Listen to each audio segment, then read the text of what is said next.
Imagine that your addiction is not your enemy, but a messenger delivering urgent news about a fire burning somewhere deep inside you that you've been refusing to acknowledge. Every time you reach for the substance, the behavior, the compulsion, it's not weakness speaking. It's a desperate communication from a part of yourself that's been trying to get your attention for years, maybe decades. A part that's screaming about wounds that never healed, needs that were never met, pain that was never processed. And the addiction? It's just the loudest, most destructive way that pain has found to make itself heard. You've been treating the messenger like the problem, battling the addiction as though it spontaneously appeared in your life, a foreign invader that needs to be defeated. You've tried willpower, detox, replacement, restriction, and control. You've hated yourself for your weakness, promised countless times that this would be the last time, sworn that you'd be stronger tomorrow. But what if you've been fighting the wrong battle? What if your addiction isn't a character flaw to overcome, but a code to decipher? What if everything you've been doing to beat the addiction has been like shooting the messenger, while the fire that sent them keeps raging, unattended, in the rooms you're afraid to enter? Think about the moment before you use. Really think about it. Not the ritual itself, but the seconds before. What's happening inside you? What are you running from? What feeling is so unbearable that obliterating your consciousness feels like the better option? What memory are you trying to silence? What need are you trying to meet in the only way you know how? The addiction isn't creating that unbearable feeling. It's responding to it. Poorly, destructively, unsustainably. Yes, but responding nonetheless to something real. Something that was already there. Something that would still be there even if the addiction disappeared tomorrow. Here's the paradox that changes everything. Your addiction is simultaneously destroying you and trying to save you. It's the worst solution to a real problem. It's a broken compass, still attempting to point you towards something important. It's a fire alarm that's become so loud you can't hear anything else. But the alarm isn't the fire. It's just the thing trying to warn you about it. Dr. Gabor Maté, who's spent decades working with severe addicts, says something that should fundamentally shift how you see this. The question is not why the addiction, but why the pain? The addiction is the answer to a question you've stopped asking. What was the question? What hurt so much that numbing it felt like survival? Consider the intelligence behind your addiction. Yes, intelligence. Your psyche, faced with pain it couldn't process, trauma it couldn't integrate, needs it couldn't meet, developed a solution.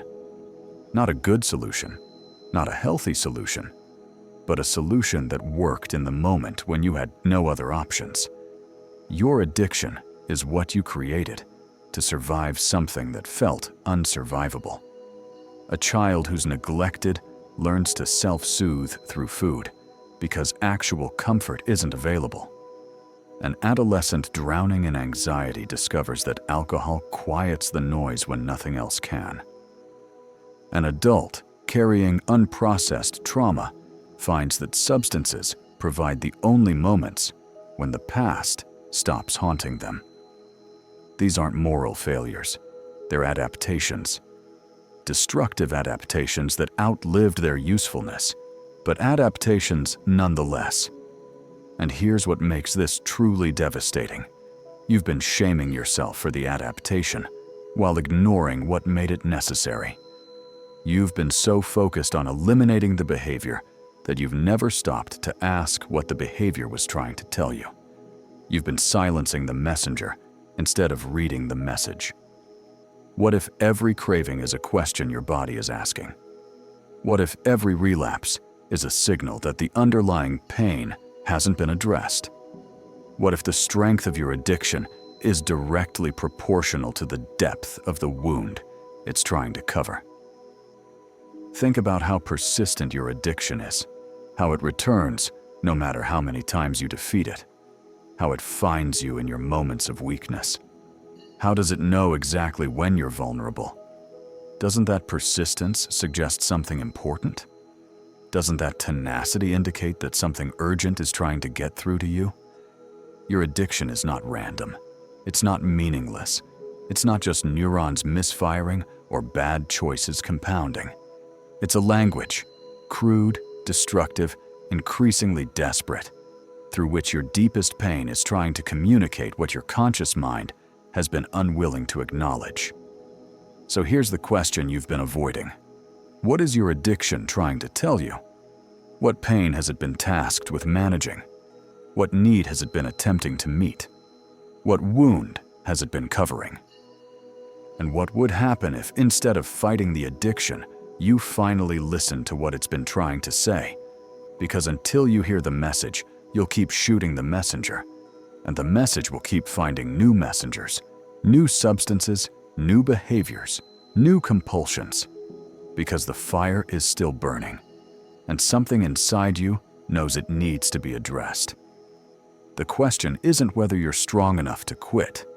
The question is, are you brave enough to finally ask why you started, to trace the addiction back to its source, to meet the pain that's been hiding behind the behavior?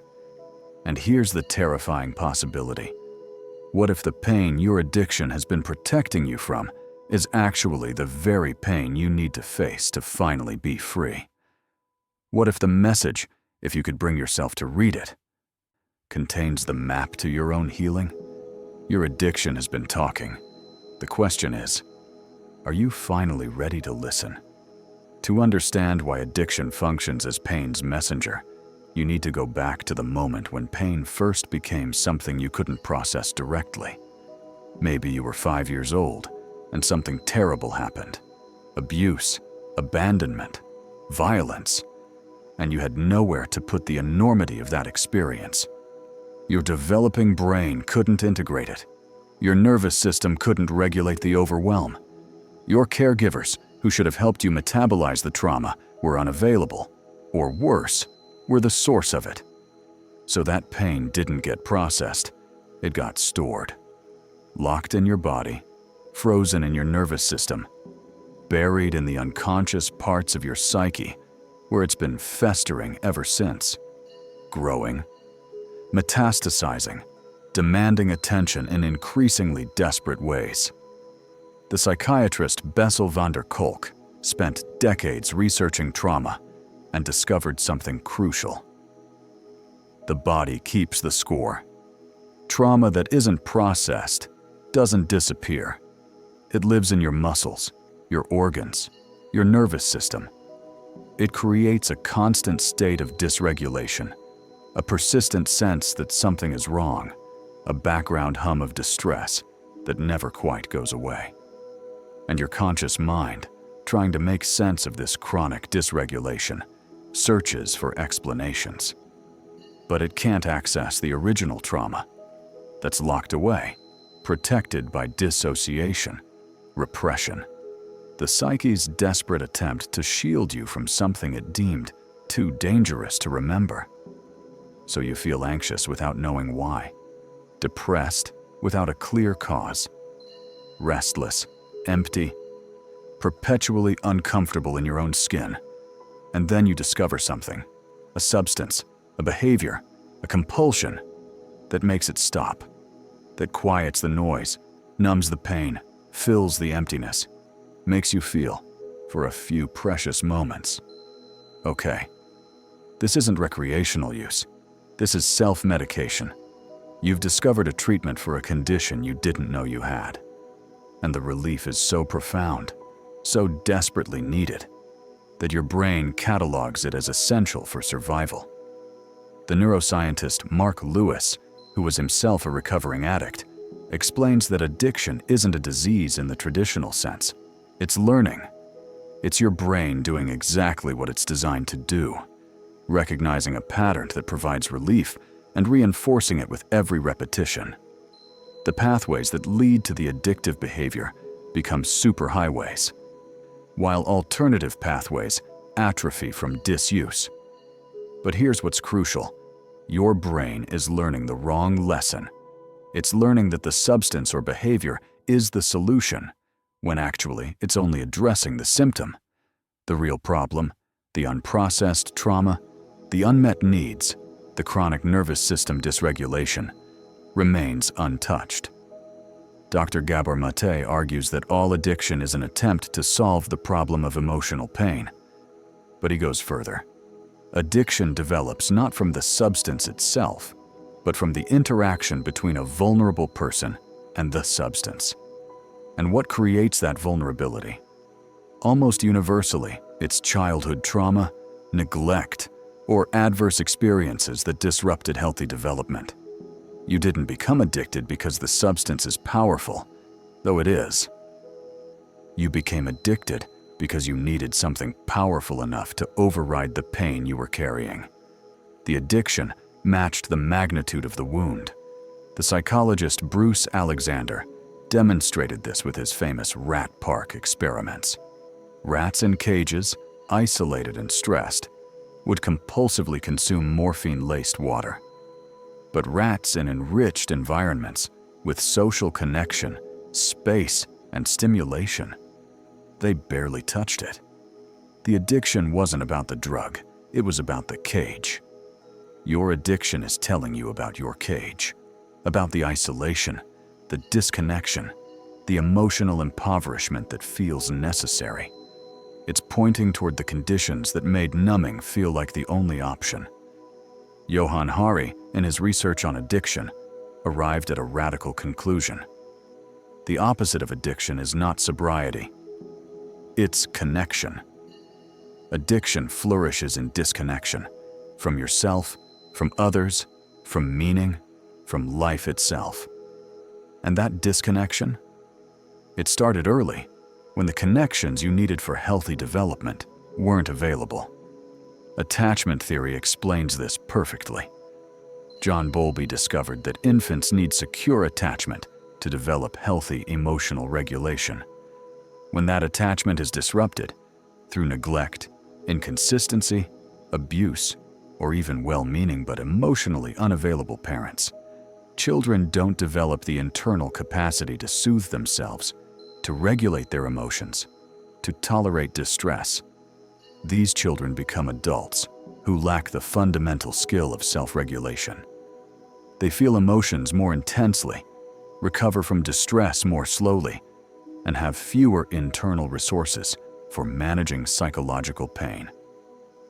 They need external regulation, something outside themselves to do what they never learned to do internally. Enter addiction. It's external regulation. It's a relationship with a substance or behavior that does what a secure attachment figure should have done. It soothes, it comforts, it makes the unbearable bearable. This is why addiction is often called an attachment disorder. You're not attached to a substance. You're attempting to meet attachment needs through a substance because people failed you. The drug becomes the parent who was never there, the comfort that was never provided, the safety that was never established. Carl Jung understood addiction from a different angle. In his correspondence with Bill Wilson, founder of Alcoholics Anonymous, Jung suggested that alcoholism represents a misguided spiritual search. The Latin phrase spiritus contra spiritum, spirit against spirits, captures this perfectly. You're seeking transcendence, meaning connection to something larger than yourself, but you're looking for it in a bottle instead of in genuine spiritual experience. Jung recognized that modern life creates a particular kind of suffering, existential emptiness. The loss of traditional structures of meaning, religion, community, clear life purpose, leaves people with a void that they desperately try to fill with whatever's available. For many, that's addiction. This is what Viktor Frankl called the existential vacuum, a sense of meaninglessness that pervades modern existence. Frankl, who survived Nazi concentration camps, observed that those who had a why to live could endure almost any how. But when the why is missing, when life feels fundamentally meaningless, people seek anything that provides temporary relief from that unbearable emptiness. Your addiction isn't filling a void. It's trying to signal that the void exists. It's the pain of meaninglessness made visible, the existential crisis externalized into compulsive behavior. The philosopher Blaise Pascal wrote about the God-shaped hole in every human heart, a fundamental longing for something infinite that finite things can never satisfy. You're trying to fill that infinite hole with finite substances, and it doesn't work, can never work, which is why you need more and more and more. But here's the deeper pattern. Addiction is what happens when pain meets isolation. The neurological research is clear. Social connection, purpose, and meaning all provide natural regulation of the brain's reward systems. When these are present, addiction is far less likely. When they're absent, addiction becomes almost inevitable for those carrying unprocessed pain. Your brain's reward circuitry evolved to motivate connection, meaning-making, and survival. But in an environment of disconnection and meaninglessness, that same circuitry gets hijacked by substances that provide synthetic reward without requiring the vulnerability of real connection. The addiction is telling you, you're alone with pain you can't process, in an environment that doesn't provide what you need, using the only tool you've found that works, even though it's destroying you. This is the hidden problem. Addiction isn't the malfunction. It's the alarm system working perfectly, signaling that something fundamental is broken. Not in you, but in what happened to you, in what you didn't receive, in what you're still carrying alone. By treating your addiction as the enemy instead of the messenger, you've been waging a war that cannot be won, and in the process, you're deepening the very wound the addiction was trying to signal. Every time you shame yourself for using, you're adding another layer of pain on top of the original pain. Every time you hate yourself for your weakness, you're confirming the core belief that made you vulnerable to addiction in the first place, that you're fundamentally unworthy, broken, deserving of suffering. The addiction was trying to manage pain. Your response to the addiction is creating more pain, and that new pain requires more management, which drives you back to the addiction, which creates more shame in an endless spiral that tightens with each rotation. You're not stuck in a cycle of addiction.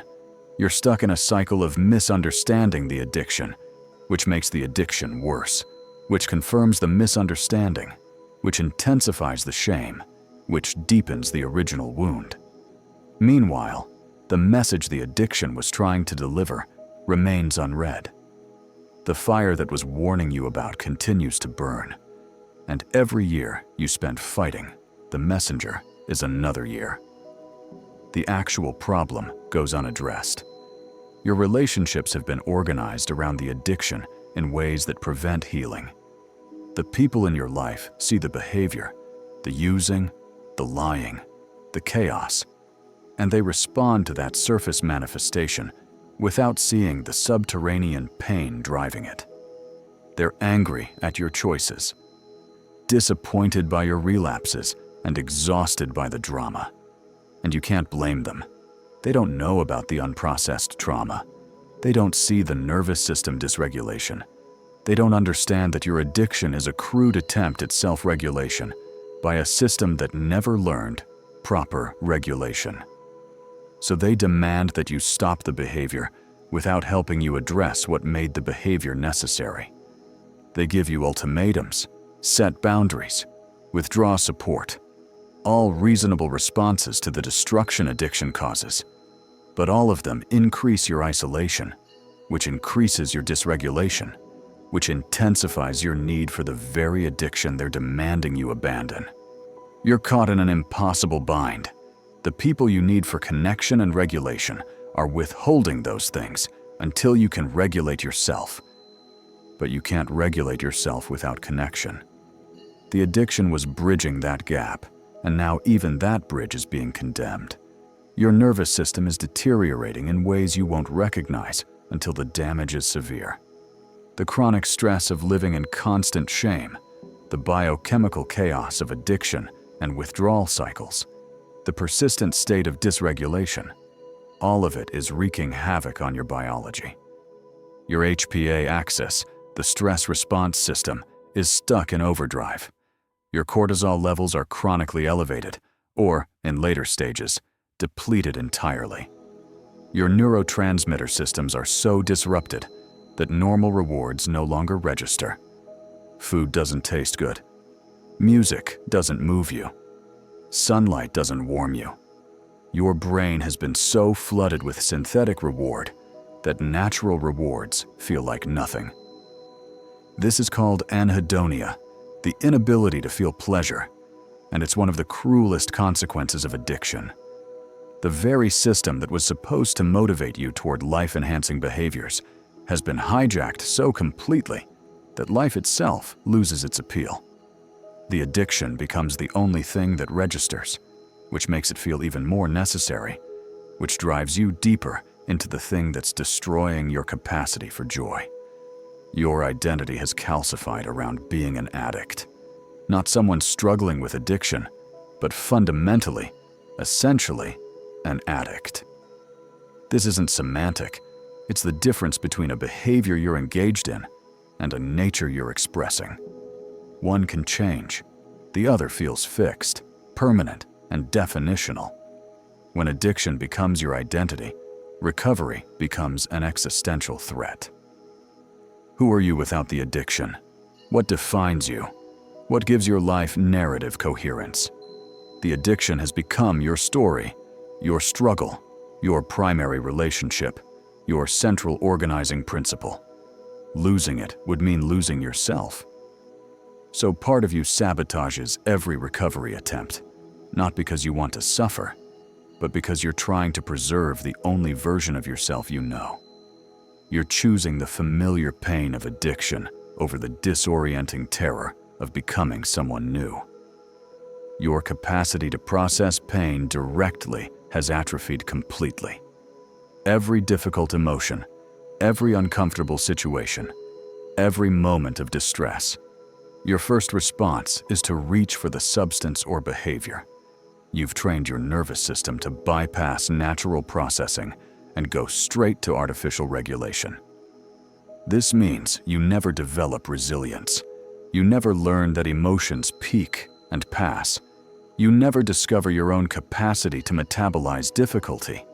You remain perpetually dependent on external regulation, like an infant who never learned to self-soothe. And the cruel irony: the addiction stops working. Tolerance builds. What used to provide hours of relief now barely takes the edge off.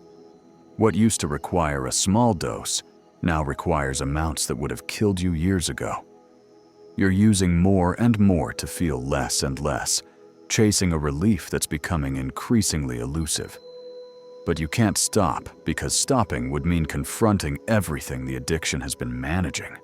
All the accumulated pain, all the unprocessed trauma, all the emotions you've been avoiding, now compounded by years of additional shame, loss, and damage the addiction itself has caused.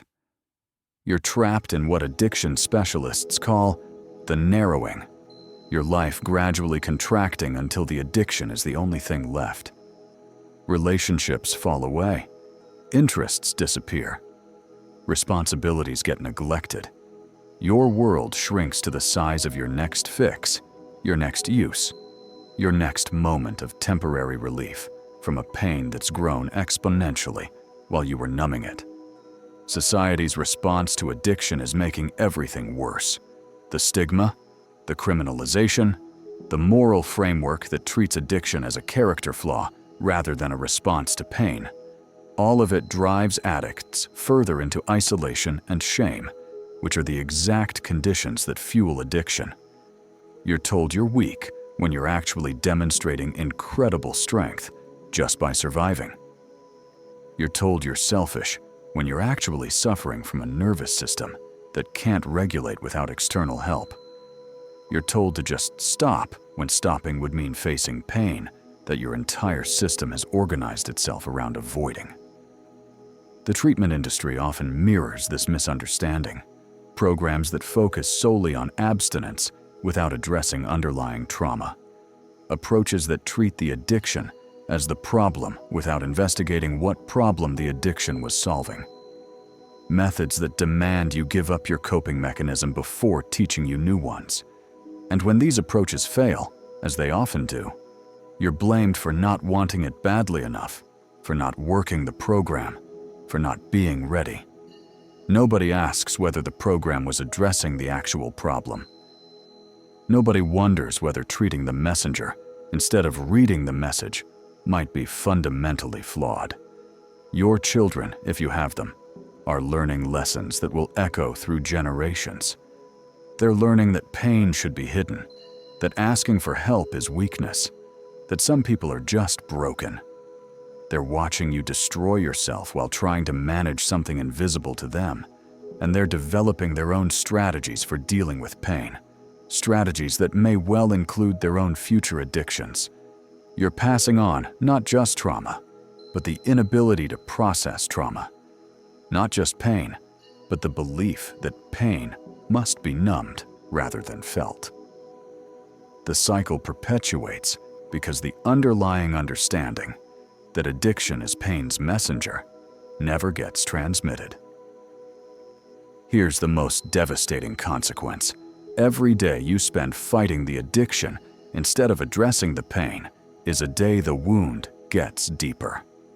The original trauma, still unprocessed, continues to affect you. The disconnection, still unrepaired, continues to isolate you. The meaning vacuum, still unfilled, continues to hollow you out. And the addiction, faithful messenger that it is, keeps trying to tell you. It keeps signaling that something is desperately wrong, that you need help, that pain is demanding attention. But you've been so focused on silencing the alarm that you never address the fire. Until one day you realize you've spent years, maybe decades, fighting the wrong battle. The addiction was never the enemy. It was always just the symptom, the signal, the desperate communication from a part of you that's been trying to save your life in the only way it knows how. And all this time, the message has remained the same. You're in pain. That pain is real. That pain needs to be addressed.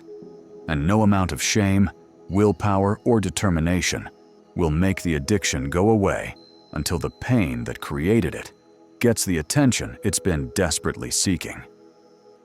Here's the shift that changes everything. Stop fighting your addiction. Start listening to it. This sounds like surrender, like giving up, like the opposite of what you should do. But it's not. It's the difference between shooting the messenger and reading the message. It's the difference between treating the symptom and healing the wound. The rebellion begins with a radical reframe. Your addiction is not your enemy. Your wounded self attempts to communicate, to survive, to manage something that felt unmanageable. And it's been waiting, years, maybe decades, for you to finally ask it the right question. Not, how do I stop you? But, what are you trying to tell me? Sit with that. Actually sit down, find a quiet space, and have a conversation with your addiction. Not metaphorically, literally. Speak to it as though it's a part of you that has information you need. Because it is. Ask it. What pain are you protecting me from? What are you afraid would happen if you weren't here? What need have you been trying to meet? Then listen, not with your thinking mind, but with your body, your intuition, your deeper knowing. The answers might arrive as images, sensations, memories, or sudden knowing. You might see yourself at age 7, alone and terrified. You might feel the emptiness of neglect in your chest. You might remember the moment when you first learned that your feelings didn't matter, that you had to manage alone, that no one was coming to help. This is the pain your addiction has been managing. This is the wound it's been covering. And until you acknowledge this pain directly, the addiction will keep trying to do its job, crudely, destructively, but faithfully. Dr. Gabor Maté's approach to addiction treatment starts here, with compassionate inquiry into the pain beneath the behavior.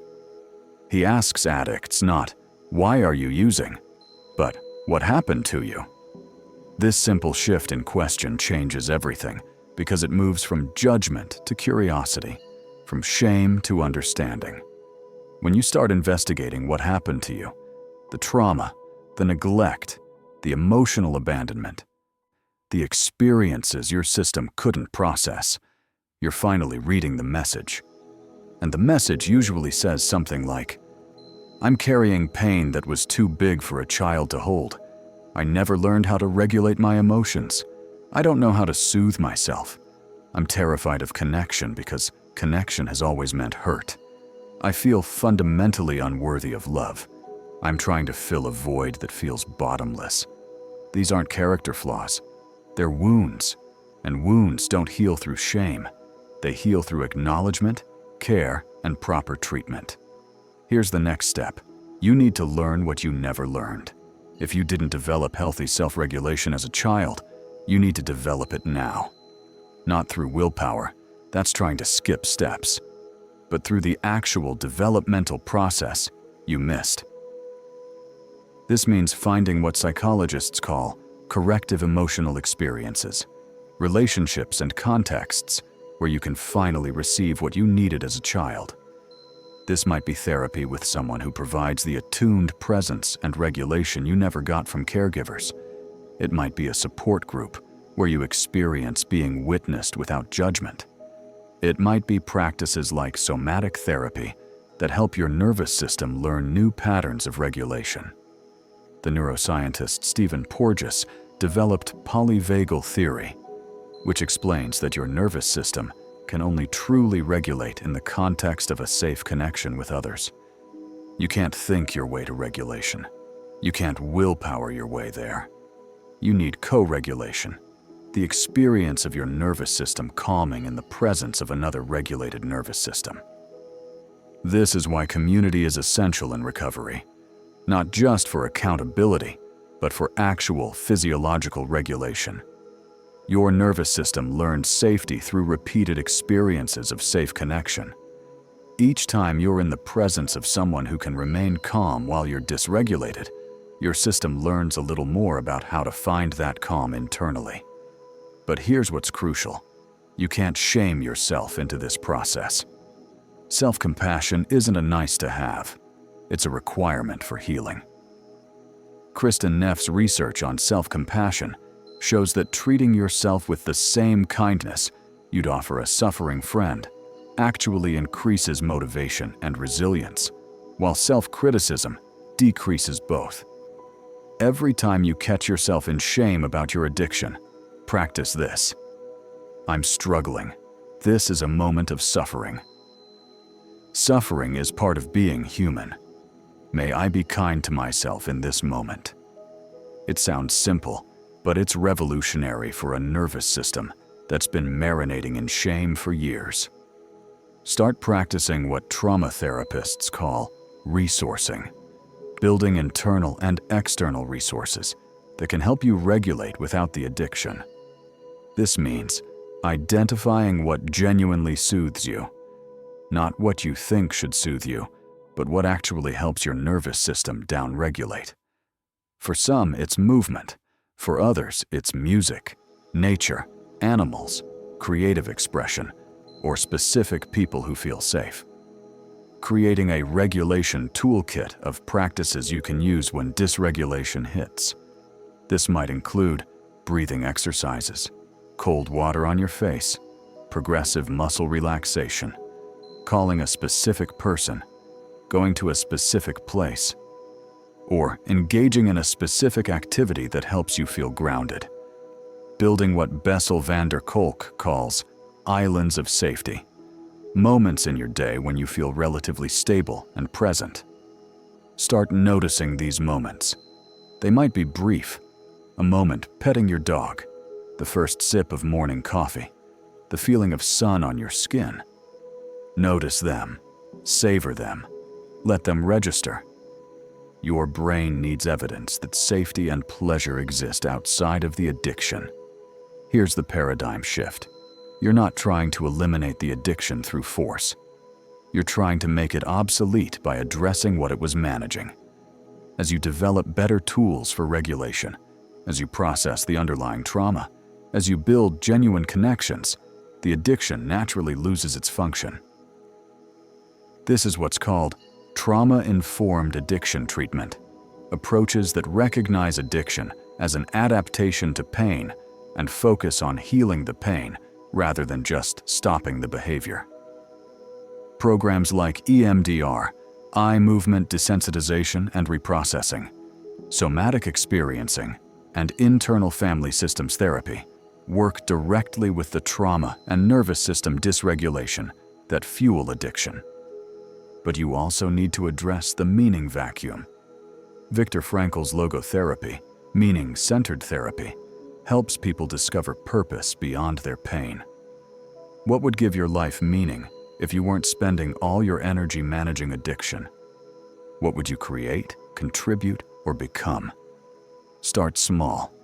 You don't need to find your life's grand purpose tomorrow, but you can notice what makes you feel alive, what engages you, what matters to you beyond survival. Every small step toward meaning is a step away from the void the addiction was trying to fill. Finally, practice what Pema Chodron calls staying with the shakiness, the willingness to feel discomfort without immediately reaching for relief. When the craving hits, instead of using or white-knuckling through it, try something different. Feel it fully. What does the craving feel like in your body? Where do you feel it? What's its quality, its texture, its intensity? Just observe it with curiosity instead of fear or judgment. Notice that it peaks and passes. Notice that it doesn't actually destroy you, even though it feels like it will. This isn't about resisting the craving. Resistance often intensifies it. This is about developing a different relationship with discomfort. Learning that you can feel things without being destroyed by them. Discovering that your capacity to hold difficult feelings is far greater than you believed. The rebellion is this: refuse to accept that you're fundamentally broken. Refuse to believe that you're simply weak or flawed or diseased. Instead, recognize that you're carrying pain that makes perfect sense, given what you experienced. And that pain, finally acknowledged and properly addressed, can heal. Your addiction has been trying to tell you this all along. It's time to listen. Here's the truth that reframes everything. Your addiction was never trying to destroy you.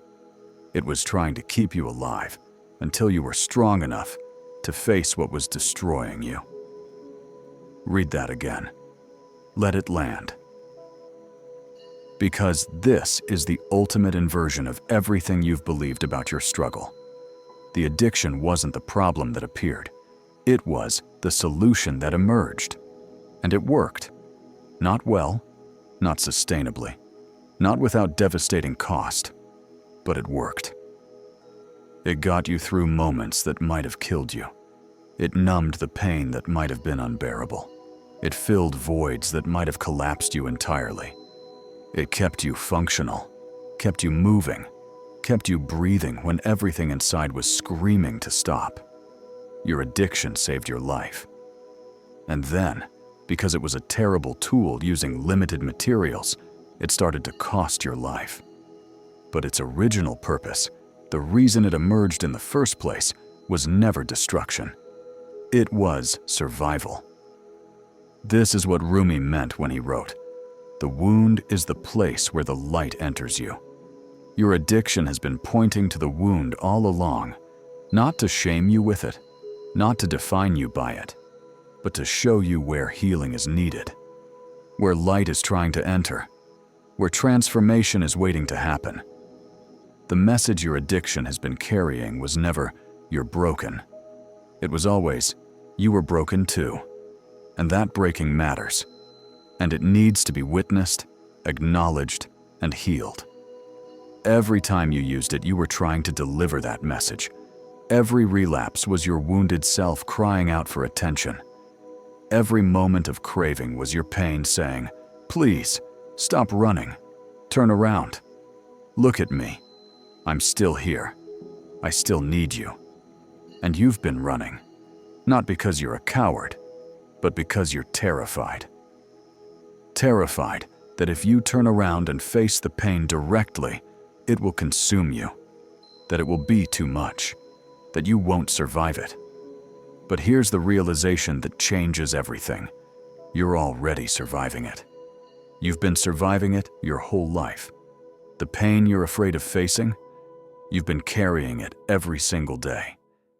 The addiction wasn't protecting you from the pain. The pain was already there. The addiction was just helping you not look at it directly. And not looking at it, that's what's been killing you. Not the pain itself, but the exhaustion of carrying it while pretending it's not there. The energy required to keep it buried. The cost of keeping the messenger talking because you won't read the message. The poet Rilke wrote, "Perhaps all the dragons in our lives are princesses who are only waiting to see us act. Just once, with beauty and courage. Your addiction is the dragon. Your pain is the princess. And the act of courage isn't slaying the dragon. It's recognizing that the dragon was trying to protect the princess all along. When you finally turn around and face your pain directly, something miraculous happens. The thing you were most afraid of, the unbearable agony you've been running from, becomes the very thing that sets you free. Because pain, when it's finally witnessed, acknowledged, and processed, transforms. It stops being the enemy chasing you and becomes the teacher guiding you. It stops being the wound that defines you and becomes the scar that proves you survived. It stops being the thing that makes you need the addiction and becomes the thing that makes the addiction obsolete. This is what Carl Jung meant by integration of the shadow. You don't heal by rejecting the dark parts of yourself, the pain, the trauma, the addiction, the shame. You heal by bringing them into the light, acknowledging them as part of your whole story, recognizing that they're not separate from you, but aspects of you that were doing their best with impossible circumstances. Your addiction isn't something foreign that invaded you. It's something you created, which means you have the power to uncreate it, to release it from its duties, to thank it for its service, and let it know it can rest now because you've finally heard the message. And what is the message ultimately? It's this: you matter. Your pain matters. What happened to you matters. You deserved better than what you got. You deserve to be seen, held, loved, regulated, and protected. You deserve to have your needs met, your emotions validated, and your existence celebrated. You didn't get those things. And that absence created a wound. And the wound created the addiction. And the addiction has been trying, in its broken way, to give you what you never received. But you can receive it now. Not from a substance or a behavior, but from yourself, from the community, from relationships built on genuine connection, from practices that help you regulate, from meaning that gives your life purpose, from the radical act of turning toward your pain with compassion instead of shame. This is what recovery actually means, not returning to who you were before addiction, but recovering the parts of yourself that were lost when the original wound occurred. Recovering your capacity for joy, for connection, for self-regulation, for believing you're worthy of good things. You're not trying to become someone who never struggled. You're becoming someone whose struggle transformed them. Someone whose pain deepened them. Someone whose addiction taught them where healing was needed and gave them the courage to seek it. The philosopher Nietzsche wrote, "That which does not kill us makes us stronger." But that's incomplete. What doesn't kill you only makes you stronger if you learn from it, integrate it, and transform it. Otherwise, it just makes you more wounded, more defended, more addicted. You have a choice about which of these paths you take. You can keep fighting the addiction, keep shooting the messenger, keep running from the pain. And the cycle will continue, tightening, until something breaks. Your health, your relationships, your life. Or you can stop, turn around, face the pain that's been chasing you, read the message the addiction has been trying to deliver, and discover that the thing you were most afraid of is actually the thing that will set you free. Your addiction has been a faithful messenger, delivering the same message over and over, waiting for you to finally listen. It's been pointing to your wound, to your pain, to the part of you that needs healing. It's been trying to save you in the only way it knew how. And now you know. Now you understand. Now you can respond not with shame, but with compassion. Not with war, but with wisdom. Not with rejection, but with integration. You can say to your addiction, "Thank you. I finally understand what you've been trying to tell me. I see the pain you've been managing. I acknowledge the wound you've been protecting. And I'm ready now. Ready to face it. Ready to heal it. Ready to become whole. And to the pain itself. I'm sorry I ran from you for so long. I'm sorry I tried to numb you instead of hearing you. I'm listening now. Tell me what you need. Show me where healing begins." This is the ultimate truth. Your addiction was never the end of your story. It was always the middle, the messy, painful, necessary middle, where the real transformation happens, where the wound gets exposed so it can finally heal, where the message gets delivered so you can finally respond. You are not your addiction, but your addiction is part of your story. And when you stop fighting it and start understanding it, when you read the message instead of shooting the messenger, when you turn towards your pain instead of running from it, that's when everything changes. Not easily. Not instantly, but completely. Your addiction has been talking, and you, finally, are ready to listen. The message is clear. You deserve healing. You deserve wholeness. You deserve to be free. Not from pain. Pain is part of life. But from the need to numb it, to run from it, to destroy yourself trying to escape it. Your life is waiting. Not the one you had before addiction, but the one you can build after understanding. Deeper, wiser, more whole, because it includes everything you've survived. The messenger has delivered its message. The question is, what will you do with it?